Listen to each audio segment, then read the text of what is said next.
It's time to accelerate. Hi, this is Andy. Welcome to another edition of Frontline Friday with my regular and very special guest, Bridget Gleason. Now, before we get to the show, Bridget and I have a favor to ask of you. Really appreciate it. If you took time right now to leave a review for this show on iTunes, and while you're there, click the button, subscribe to Accelerate. Make sure you get Frontline Friday automatically each week. Also, we need to hear from you. More specifically, we need your sales questions. What can we answer for you? What challenges do you have that we can help you with? So go to accelerate.fm/frontline and enter your question there. Each month, we're going to select one listener's question to be the question of the month. And the winner will receive a $50 Amazon gift card. So remember, go to accelerate.fm/frontline to give us your question and maybe win $50. So Bridget, how are you today? You know the answer. Should I stop asking? You know the answer. Should I stop asking? No. Keep asking. I'm doing excellent. Okay. I'm doing excellent. It's great. Fantastic. Beautiful, sunny, fantastic. Couldn't be better. So people are going to listen to the show. And it's Friday. It's Friday. So, but people are going to listen to the show and wonder, are there ever any clouds in Bridget Gleason's life? Oh my God. Yes, there are clouds all the time. Okay. There are clouds. Lots of clouds. Clouds. Yes, lots of clouds. Have you looked at clouds from both sides? It sounds like a song. Somebody should write it. Yeah, there are clouds. It just takes more effort when there are clouds to find the sun that's shining through. So, but there are definitely clouds. But it's always worth the effort. Don't let anybody, no one should ever be deceived that I'm always like sunning up. There are days that I come in. It was last week or the week before. And people cringe when they see you walk in. It's like, oh no, Bridget's in one of her moods. No. They usually, they can't always tell, but I walked into the sales team. It was maybe one day last week or the week before. And I said, I just want you guys to know I am in a really bad mood. Okay. And I said that the universe is not cooperating. Like I have certain things I want them to line up, and you know what? Everything is not organizing in the way that I would like it to be organized. Okay. And I feel very frustrated. So I give you my permission right now to plug your ears, whatever. If I bark, just know I'm having a bad day. I just want to put that out there. Mm-hmm. Walk softly. I try to let people know. Give them a heads up. Okay. Well, have you ever been running a sales meeting, like pounded the table with your fists? No, I'm not a fist pounder, but there are sales meetings I've run where it's clear. God, when I'm not, oh boy, when I'm mad or something displeases me. Tell us. No, there's no mistake. There's no mistake. Like it's not, you don't wonder, okay. And it's my face. Like you can't see it here because we're on a podcast, but my face, I couldn't win poker. I can play, but I lose because my face says it all. The tone of my voice, I am short. It's clipped. I'm also very direct. Is this, so if we were to ask your sons about this, they would say, oh yeah, that's, we recognize that. Yeah, I think my sons would also say, I don't get angry very often, but it's not pretty when I do. Yeah. And it's not that I'm not a rager. Like I'm not a loud, angry person. It's just when somebody doesn't get angry a lot, when they're displeased, there's like it's very contained, but I don't get angry very often. So have you ever worked for somebody that was a rager? Yeah. Oh yeah. I don't do well with it.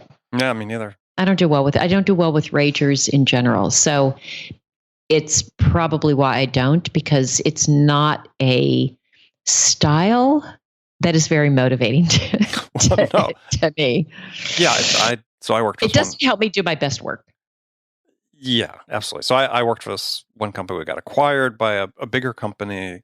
We were based in California. They were based on the East Coast.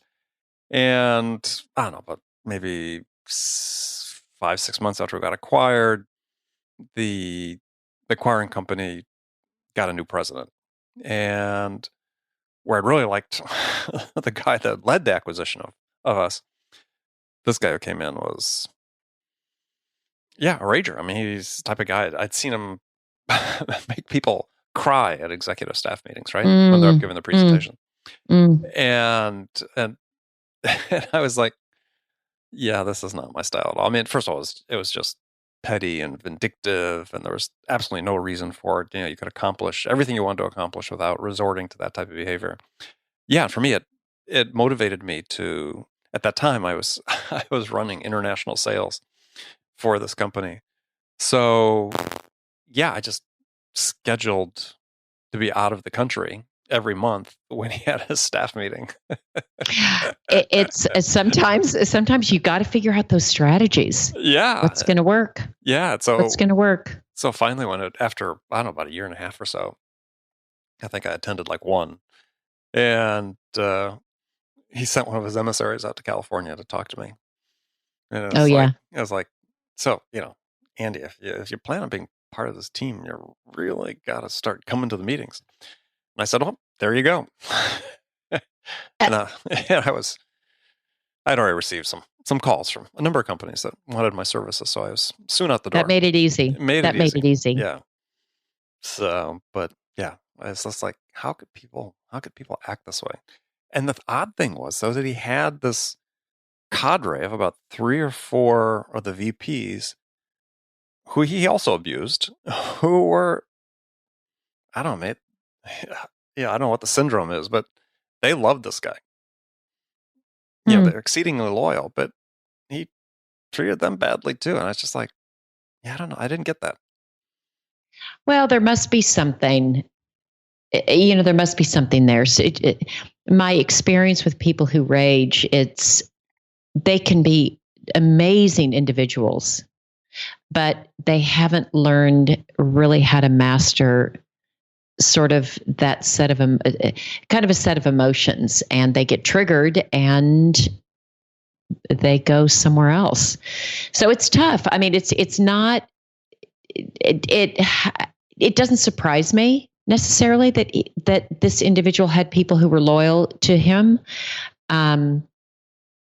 but because there can be I know some people who I've worked with who are ragers, who I love. I really care about.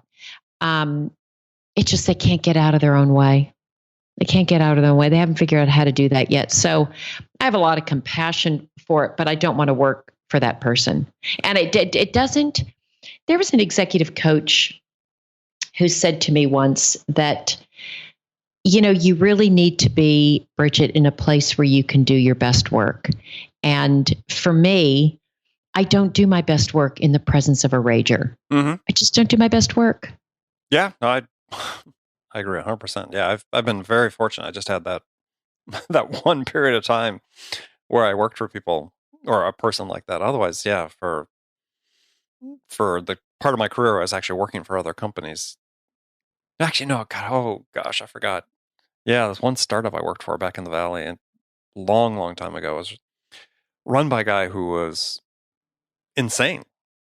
And I didn't realize that at the time because I'd met him when I was interviewing, but the VP that hired me was a good friend, and we'd worked at another company. I'd worked with him at another company.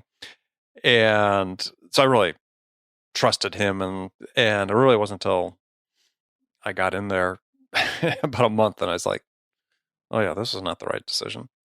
Because this guy, just insane. Absolutely insane. It's a rager of the worst degree. God, I completely blocked that from my mind. He was, think about this, and everybody's probably has stories about this, but so startup, we were watching money, obviously, but his mandate was that when we traveled, we absolutely had to travel the least expensive way possible. Oh dear. So, and this was a while ago. This was before the internet, so we weren't making our own travel plans. We were always going through a travel agent the travel agent was related to him somehow, either through him or his wife. I can't remember what the connection was, but so I just remember once taking a flight from oh dear. From San Francisco to Omaha that had 5 stops. You're kidding me. No. No, you would think they would charge more for that because the up and down, up and down, up and down, up and down, up and down. Well, that's the thing. We were going more north and south, working our way west or working our way east than we were going east. And the time, obviously nobody took into any calculation of time unless your time was like, $2.99 an hour. But it just seems like what a waste. Yeah. So I remember, I think we started in San Francisco. I think we were in like Seattle, Spokane, maybe Salt Lake City. Crazy. Denver, and then somewhere else between. I'm not sure there is anything but Denver and Omaha, but somehow we made some other stop, and it was just like, this was not crazy. Unusual. This is not unusual. And then hotels were the same thing. So, business travel. I remember once staying in New York in a hotel that I was just frightened. Really good travel. I've traveled all over the world, but the only place I was literally almost like afraid for my life. I mean, it was out by JFK, and it was just like, this is where we're going to be. The wallpaper was falling off the walls inside. And it was just like, oh, God. So, yeah, that guy was a rager. That was short-lived. I owed up to my mistake fairly quickly and got out of there as quickly as I could. Yeah, it seems like a good option. All right. So is that what you wanted to talk about today? Is that the topic? Ragers? No, but that's a good one. But it's an important one because there's a lot of them. There's actually in business, it's not unusual to have people that use anger as a technique, and so it's not uncommon. No, but I mean, I think of other bosses I've had on the other end of the spectrum who have been, hugely inspirational for me. Tend to be fairly quiet, but direct, but led by example. And to me, those are the people that I really wanted to work for, that I enjoyed working for, that weren't afraid to mix it up, weren't afraid to, like I said, go out and to support you and have your back, every step of the way. And I've told the story about one of my first managers that I was having a bad stretch. Things just weren't going well for me. I'd been doing really, really well overall, but I just hit this 2 or 3 month period where just nothing was happening. I wasn't closing any of my deals, and we'd been talking, but I show up at the office one day, and he's basically waiting by the door, and he's got his car keys in his hand. I said, "Come on, let's go make some sales calls." And I remember that day like it was yesterday, right? It's just like, yeah, come on, let's go make some calls. And it was just like, we just went out and had a day together, calling on customers. And it really helped turn the tide. In some cases, he was letting me do my thing, but, he had stepped in. I learned some things from listening to him, and how he handled certain situations, because I was still, I was sort of crushing and I was still new and in a relative sense. And I would have run through walls for him. It's interesting that you bring that up this session. So our CEO is in town from Tel Aviv, so it's not an easy thing. Mm-hmm. This is a big push up to get here, and he likes to come out and meet with the team.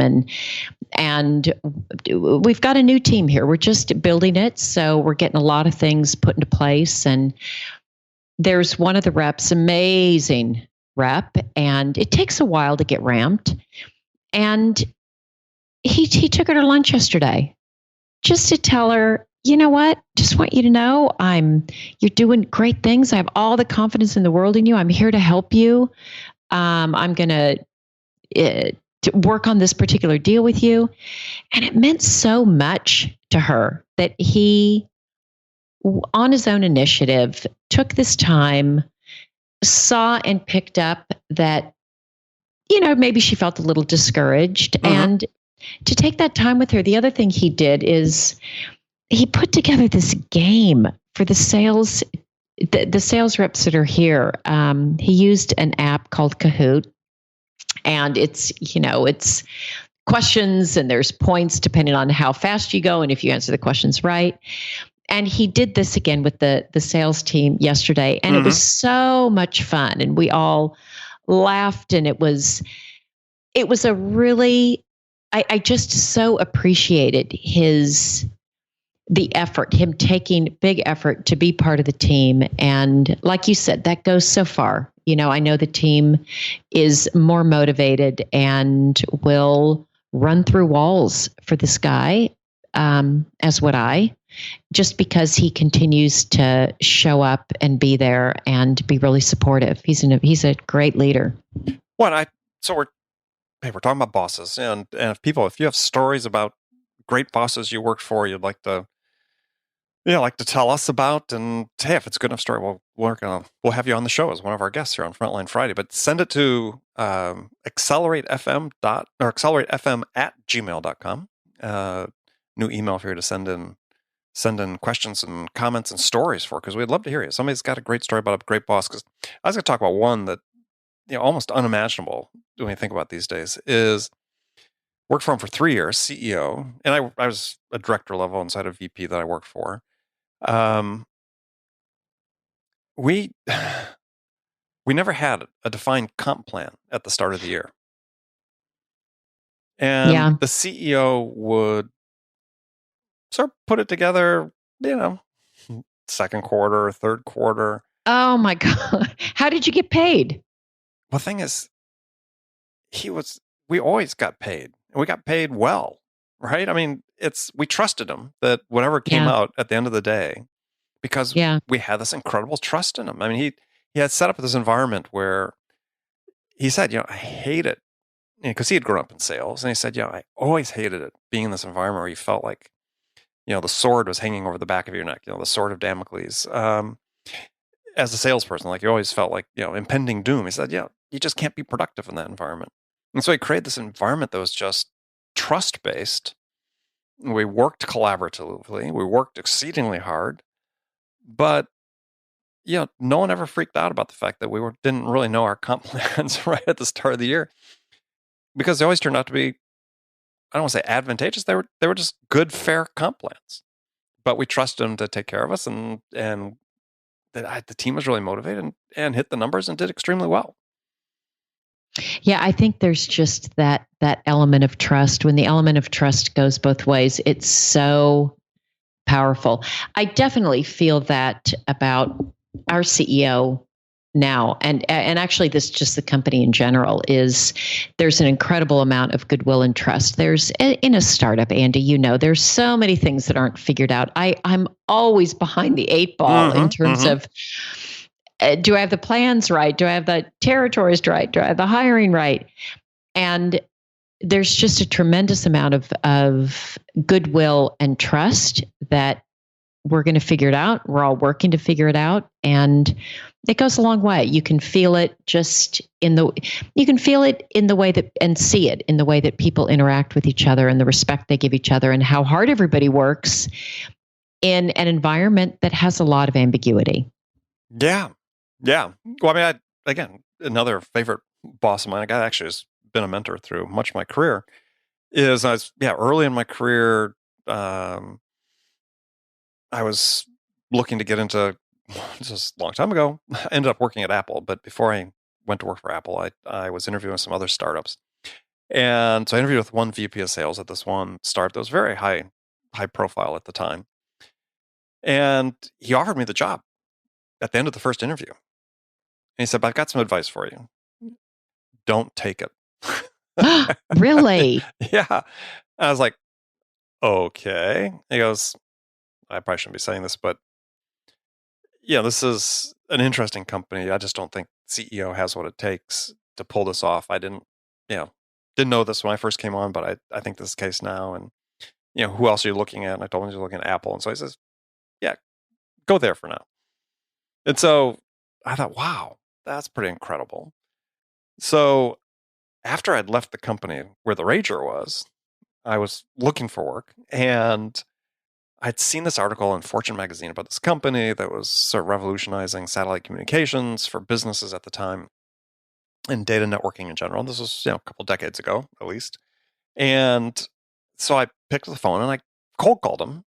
That was like on Friday afternoon I saw it. Monday morning I picked the phone and cold called the company and said, I talked to the VP of sales. They said, no, he's not available. I said, well, why are you calling? I said, well, I read the article in Fortune and said you're growing and wanted to talk about a job in sales. And they said, "Oh, excuse just a second," hang up, or didn't hang up, but say, put me on hold, and came back on a month later. Said, "Yeah, can you come in and meet our VP of sales?" I forget now, a day or two. And I said, "Great." So I go in for the appointment. Well, it's this guy that had offered me the job before. It was like 4 years before that. Had told me not to take it. That's who the VP of sales was. Yeah. Wow. And as I said, became this mentor in my career because he, again, the trust factor exceedingly high. Obviously, from the beginning, since he had told me, don't take that job, which turned out to be great advice in retrospect. And he, I said, just a guy I knew I could trust. He had my back. We sold so much together collaboratively. But he was also this guy that was extremely challenging. I mean, he's painfully smart. And I learned this great lesson from him, which was, you got to stay ahead of your boss. Because I remember one time, I don't know, after I'd been there a while, and he calls me on a Sunday afternoon and starts wanting to review accounts. And as we start going through accounts, it's like, oh my gosh, it's clear that in a couple of the accounts, he had been talking to them because he had decided I wasn't moving fast enough on a couple of these deals. Mm. And you never want to be in that position, right? No, So definitely not. Yeah, that was like a big lesson. And again, it wasn't, some people would look at that as like, hey, you went behind my back. No, it was none of that. He wasn't being accusatory. It's just all about, we're moving quickly. Are you moving fast enough with us? And it was a fantastic lesson. And it's just a joy to work with because I learned so much from him. And he would do absolutely anything for the customer. And, sort of that real customer-centric, how can we help you get where you want to go and accomplish what you want to accomplish? Love it. Yeah. I aspire to be that boss that people talk about. And not because I want to be talked about, because I want to be that positive influence. I want to be the one that helps, that gets the privilege of riding along with somebody in their careers as they're moving forward. To be that safe place, but that's also somebody who will challenge and help somebody grow. So I aspire to that. I've had some great managers in my career, thankfully, and I think the best way we learn is by seeing.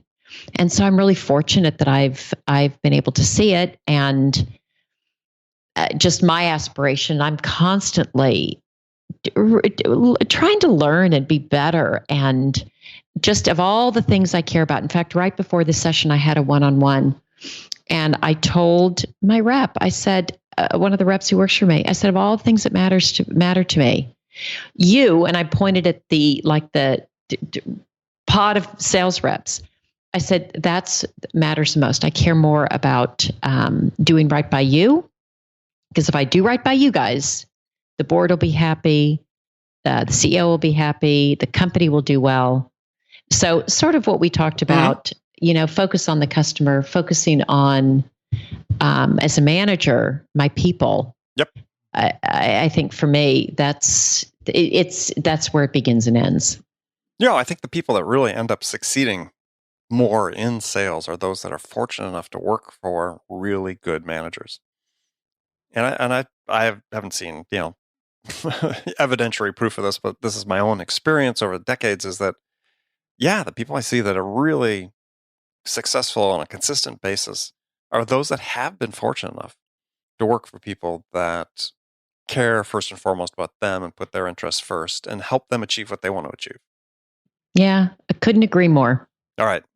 Well, Bridget, I know you got to take off. It's a Friday. You've got things to do. I know. Yes. And always a pleasure. Always a pleasure. And friends, thank you again for spending this time with us. We really appreciate it. As we said before, if you haven't had a chance to subscribe to Accelerate and Frontline Fridays, make sure you do. Go to iTunes or whatever app you use to listen to the program. Subscribe. Leave us a review. We want to hear what we can do to make this a more valuable investment of your time. So, Bridget, thank you. Friends, thank you. We'll talk to you next week. Sounds great. Thanks, Andy.